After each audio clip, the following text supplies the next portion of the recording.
गळ्यात पट्टे घातले, नक्की काय शक्कल होती आणि कशामुळे हे केलंय? आम्हाला हे कुत्र्यामुळं म्हणजे शक्कल वाटली.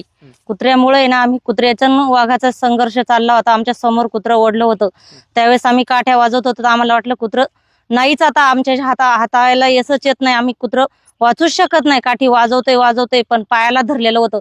त्यांनी हे वाघाला असं संघर्ष नाही करता आला का बा मानाला पकडीन का हे करीन. हे खिळे असल्यामुळं, आमच्या कुत्र्याच्या पट्टा असल्यामुळं कुत्रं आमचं वाचले. त्यामुळं आम्हाला असं वाटतंय का आम्हालाही शेतकऱ्यांना गवत कापताना खुरपताना आम्हालाही सुद्धा पट्टा घालून असावा, असं काम करावं. आम्ही आता हे गवत कापायचंय ना, म्हणून आम्ही असे पट्टे घालू शकतो, हे म्हणूनच काम करू शकतो. तसं आम्हाला शेतकऱ्यांना काम नाही करता येणार. आम्ही मोकळं तसं जाऊ शकत नाही. आमच्या मानावर सुद्धा हल्ला करू शकतोय, पाठीकून हल्ला करू शकतोय. आम्ही गवत उचललं, कवळी उचलली तरी सुद्धा हल्ला करू शकतोय. हे पट्ट्याची गरज आहे आम्हाला शेतकऱ्यांना, असं आमचं म्हणणं आहे. त्याच्याशिवाय आम्हाला जगूच शकत नाही आम्ही. आम्हाला पट्टा असावा असं वाटतं.